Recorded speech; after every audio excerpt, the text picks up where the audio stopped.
英語聞き流しリスニング、英語テキストと MP3 音声ダウンロードはホームページからご利用いただけます。88thpp.com 88thpp.com The Happy Prince. High above the city, on a tall column, stood the statue of the Happy Prince. He was gilded all over with thin leaves of fine gold. For eyes he had 2 bright sapphires, and a large red ruby glowed on his sword hilt. He was very much admired indeed. He is as beautiful as a weathercock, remarked one of the town councillors who wished to gain a reputation for having artistic tastes, only not quite so useful, he added, fearing lest people should think him unpractical, which he really was not. Why can't you be like the Happy Prince? Asked a sensible mother of her little boy who was crying for the moon. The Happy Prince never dreams of crying for anything. I am glad there is someone in the world who is quite happy, muttered a disappointed man as he gazed at the wonderful statue. He looks just like an angel, said the charity children as they came out of the cathedral in their bright scarlet cloaks and their clean white pinafores. How do you know? Said the mathematical master, you have never seen one. Ah. But we have, in our dreams, answered the children, and the mathematical master frowned and looked very severe, for he did not approve of children dreaming. One night there flew over the city a little swallow. His friends had gone away to Egypt 6 weeks before, but he had stayed behind, for he was in love with the most beautiful reed. He had met her early in the spring as he was flying down the river after a big yellow moth, and had been so attracted by her slender waist that he had stopped to talk to her. Shall I love you? Said the swallow, who liked to come to the point at once, and the reed made him a low bow. So he flew round and round her, touching the water with his wings, and making silver ripples. This was his courtship, and it lasted all through the summer. It is a ridiculous attachment, twittered the other swallows. She has no money, and far too many relations, and indeed the river was quite full of reeds. Then, when the autumn came, they all flew away. After they had gone, he felt lonely, and began to tire of his ladylove. She has no conversation, he said, and I am afraid that she is a coquette, for she is always flirting with the wind. And certainly, whenever the wind blew, he made the most graceful curtsies. I admit that she is domestic, he continued, but I love traveling, and my wife, consequently, should love traveling also. Will you come away with me? He said finally to her, but the reed shook her head, she was so attached to her home. You have been trifling with me, he cried. I am off to the pyramids. Goodbye. And he flew away. All day long he flew, and at night time he arrived at the city. Where shall I put up? He said, I hope the town has made preparations. Then he saw the statue on the tall column. I will put up there, he cried, it is a fine position, with plenty of fresh air. So he alighted just between the feet of the Happy Prince. I have a golden bedroom, he said softly to himself as he looked round, and he prepared to go to sleep, but just as he was putting his head under his wing a large drop of water fell on him. What a curious thing! He cried, there is not a single cloud in the sky, the stars are quite clear and bright, and yet it is raining. The climate in the north of Europe is really dreadful. The reed used to like the rain, but that was merely her selfishness. Then another drop fell. What is the use of a statue if it cannot keep the rain off? He said, I must look for a good chimney pot, and he determined to fly away. But before he had opened his wings, a third drop fell, and he looked up, and saw, ah! What did he see? The eyes of the Happy Prince were filled with tears, and tears were running down his golden cheeks. His face was so beautiful in the moonlight that the little swallow was filled with pity. Who are you? He said. I am the Happy Prince. Why are you weeping then? Asked the swallow, you have quite drenched me. When I was alive and had a human heart, answered the statue, I did not know what tears were, for I lived in the palace of Sanssouci, where sorrow is not allowed to enter. In the daytime I played with my companions in the garden, and in the evening I led the dance in the great hall. Round the garden ran a very lofty wall, but I never cared to ask what lay beyond it, everything about me was so beautiful. My courtiers called me the Happy Prince, and happy indeed I was, if pleasure be happiness. So I lived, and so I died. And now that I am dead they have set me up here so high that I can see all the ugliness and all the misery of my city, and though my heart is made of lead yet I cannot choose but weep. What? Is he not solid gold? Said the swallow to himself. He was too polite to make any personal remarks out loud. Far away, continued the statue in a low musical voice, far away in a little street there is a poor house. One of the windows is open, and through it I can see a woman seated at a table. Her face is thin and worn, and she has coarse, red hands, all pricked by the needle, for she is a seamstress. She is embroidering passion flowers on a satin gown for the loveliest of the queen's maids of honor to wear at the next court ball. In a bed in the corner of the room her little boy is lying ill. He has a fever and is asking for oranges. His mother has nothing to give him but river water, so he is crying. Swallow, swallow, little swallow, will you not bring her the ruby out of my sword hilt? My feet are fastened to this pedestal and I cannot move. I am waited for in Egypt, said the swallow. My friends are flying up and down the Nile, and talking to the large lotus flowers. Soon they will go to sleep in the tomb of the great king. The king is there himself in his painted coffin. He is wrapped in yellow linen, and embalmed with spices. Round his neck is a chain of pale green jade, and his hands are like withered leaves. Swallow, swallow, little swallow, said the prince, will you not stay with me for one night, and be my messenger? The boy is so thirsty, and the mother so sad. I don't think I like boys, answered the swallow. Last summer, when I was staying on the river, there were 2 rude boys, the miller's sons, who were always throwing stones at me.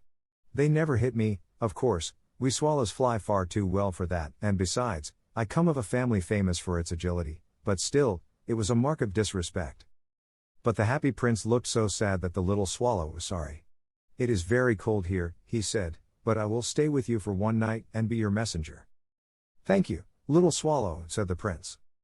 So the swallow picked out the great ruby from the prince's sword, and flew away with it in his beak over the roofs of the town.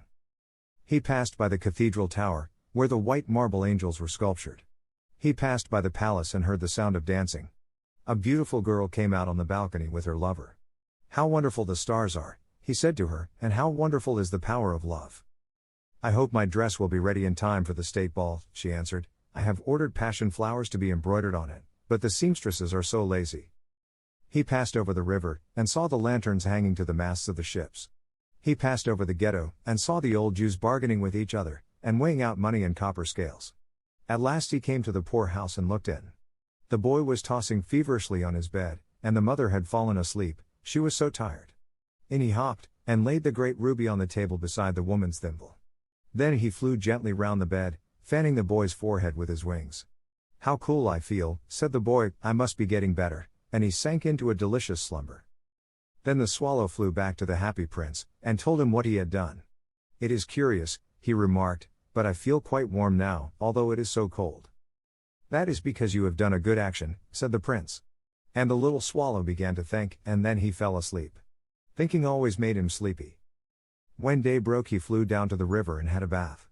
What a remarkable phenomenon, said the professor of ornithology as he was passing over the bridge. A swallow in winter. And he wrote a long letter about it to the local newspaper. Everyone quoted it, it was full of so many words that they could not understand. Tonight I go to Egypt, said the swallow, and he was in high spirits at the prospect. He visited all the public monuments, and sat a long time on top of the church steeple. Wherever he went the sparrows chirruped, and said to each other, what a distinguished stranger. So he enjoyed himself very much. When the moon rose he flew back to the happy prince. Have you any commissions for Egypt? He cried, I am just starting. Swallow, swallow, little swallow, said the prince, will you not stay with me one night longer? I am waited for in Egypt, answered the swallow. Tomorrow my friends will fly up to the second cataract. The river horse couches there among the bulrushes, and on a great granite throne sits the god Memnon. All night long he watches the stars, and when the morning star shines he utters one cry of joy, and then he is silent. At noon the yellow lions come down to the water's edge to drink. They have eyes like green barrels, and their roar is louder than the roar of the cataract. Swallow, swallow, little swallow, said the prince, far away across the city I see a young man in a garret. He is leaning over a desk covered with papers, and in a tumbler by his side there is a bunch of withered violets. His hair is brown and crisp, and his lips are red as a pomegranate, and he has large and dreamy eyes. He is trying to finish a play for the director of the theater, but he is too cold to write any more. There is no fire in the grate, and hunger has made him faint. I will wait with you one night longer, said the swallow, who really had a good heart. Shall I take him another ruby? Alas! I have no ruby now, said the prince, my eyes are all that I have left. They are made of rare sapphires, which were brought out of India 1,000 years ago. Pluck out one of them and take it to him. He will sell it to the jeweler and buy food and firewood, and finish his play. Dear prince, said the swallow, I cannot do that, and he began to weep. Swallow, swallow, little swallow, said the prince, do as I command you. So the swallow plucked out the prince's eye, and flew away to the student's garret. It was easy enough to get in, as there was a hole in the roof. Through this he darted, and came into the room. The young man had his head buried in his hands, so he did not hear the flutter of the bird's wings, and when he looked up he found the beautiful sapphire lying on the withered violets. "I am beginning to be appreciated," he cried. "This is from some great admirer. Now I can finish my play," and he looked quite happy. The next day the swallow flew down to the harbor. He sat on the mast of a large vessel and watched the sailors hauling big chests out of the hold with ropes. "Heave ahoy!" they shouted as each chest came up.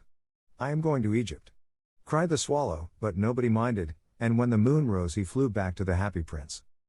"I am come to bid you goodbye," he cried. "Swallow, swallow, little swallow," said the prince, "will you not stay with me one night longer?" "It is winter," answered the swallow, "and the chill snow will soon be here. In Egypt the sun is warm on the green palm trees, and the crocodiles lie in the mud and look lazily about them. My companions are building a nest in the temple of Baalbek, and the pink and white doves are watching them, and cooing to each other. Dear prince, I must leave you, but I will never forget you, and next spring I will bring you back 2 beautiful jewels in place of those you have given away. The ruby shall be redder than a red rose, and the sapphire shall be as blue as the great sea." "In the square below," said the happy prince, "there stands a little match girl. She has let her matches fall in the gutter, and they are all spoiled. Her father will beat her if she does not bring home some money, and she is crying. She has no shoes or stockings, and her little head is bare. Pluck out my other eye, and give it to her, and her father will not beat her." "I will stay with you one night longer," said the swallow, "but I cannot pluck out your eye. You would be quite blind then." "Swallow, swallow, little swallow," said the prince, "do as I command you." So he plucked out the prince's other eye, and darted down with it. He swooped past the match girl, and slipped the jewel into the palm of her hand. "What a lovely bit of glass," cried the little girl, and she ran home, laughing. Then the swallow came back to the prince. "You are blind now," he said, "so I will stay with you always." "No, little swallow," said the poor prince, "you must go away to Egypt." "I will stay with you always," said the swallow, and he slept at the prince's feet. All the next day he sat on the prince's shoulder, and told him stories of what he had seen in strange lands. He told him of the red ibises, who stand in long rows on the banks of the Nile, and catch goldfish in their beaks, of the Sphinx, who is as old as the world itself, and lives in the desert, and knows everything, of the merchants, who walk slowly by the side of their camels, and carry amber beads in their hands, of the king of the mountains of the moon, who is as black as ebony, and worships a large crystal, of the great green snake that sleeps in a palm tree, and has 20 priests to feed it with honey cakes, and of the pygmies who sail over a big lake on large flat leaves, and are always at war with the butterflies. "Dear little swallow," said the prince, "you tell me of marvelous things, but more marvelous than anything is the suffering of men and of women. There is no mystery so great as misery. Fly over my city, little swallow, and tell me what you see there." So the swallow flew over the great city, and saw the rich making merry in their beautiful houses, while the beggars were sitting at the gates.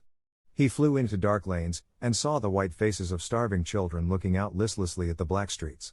Under the archway of a bridge 2 little boys were lying in one another's arms to try and keep themselves warm. "How hungry we are," they said. "You must not lie here," shouted the watchman, and they wandered out into the rain. Then he flew back and told the prince what he had seen. "I am covered with fine gold," said the prince, "you must take it off, leaf by leaf, and give it to my poor. The living always think that gold can make them happy." Leaf after leaf of the fine gold the swallow picked off, till the happy prince looked quite dull and grey. Leaf after leaf of the fine gold he brought to the poor, and the children's faces grew rosier, and they laughed and played games in the street. "We have bread now," they cried. Then the snow came, and after the snow came the frost. The streets looked as if they were made of silver, they were so bright and glistening, long icicles like crystal daggers hung down from the eaves of the houses. Everybody went about in furs, and the little boys wore scarlet caps and skated on the ice. The poor little swallow grew colder and colder, but he would not leave the prince, he loved him too well. He picked up crumbs outside the baker's door when the baker was not looking and tried to keep himself warm by flapping his wings. But at last he knew that he was going to die. He had just strength to fly up to the prince's shoulder once more. "Goodbye, dear prince," he murmured, "will you let me kiss your hand?" "I am glad that you are going to Egypt at last, little swallow," said the prince, "you have stayed too long here, but you must kiss me on the lips, for I love you." "It is not to Egypt that I am going," said the swallow. "I am going to the house of death. Death is the brother of sleep, is he not? And he kissed the happy prince on the lips and fell down dead at his feet. At that moment a curious crack sounded inside the statue, as if something had broken. The fact is that the leaden heart had snapped right in two. It certainly was a dreadfully hard frost. Early the next morning the mayor was walking in the square below in company with the town councillors. As they passed the column he looked up at the statue. "Dear me! How shabby the happy prince looks," he said. "How shabby indeed," cried the town councillors, who always agreed with the mayor, and they went up to look at it. "The ruby has fallen out of his sword, his eyes are gone, and he's golden no longer," said the mayor. "In fact, he is little better than a beggar." "Little better than a beggar," said the town councillors. "And here is actually a dead bird at his feet," continued the mayor. "We must really issue a proclamation that birds are not to be allowed to die here." And the town clerk made a note of the suggestion. So they pulled down the statue of the happy prince. "As he is no longer beautiful, he is no longer useful," said the art professor at the university. Then they melted the statue in a furnace, and the mayor held a meeting of the corporation to decide what was to be done with the metal. "We must have another statue, of course," he said, "and it shall be a statue of myself." "Of myself," said each of the town councillors, and they quarreled. When I last heard of them they were quarreling still. "What a strange thing," said the overseer of the workmen at the foundry. "This broken lead heart will not melt in the furnace. We must throw it away." So they threw it on a dust heap where the dead swallow was also lying. "Bring me the two most precious things in the city," said God to one of his angels, and the angel brought him the leaden heart and the dead bird. "You have rightly chosen," said God, "for in my garden of paradise this little bird shall sing forevermore, and in my city of gold the happy prince shall praise me." 英語聞き流しリスニング、英語テキストと MP3 音声ダウンロードはホームページからご利用いただけます。88thpp.com、88thpp.com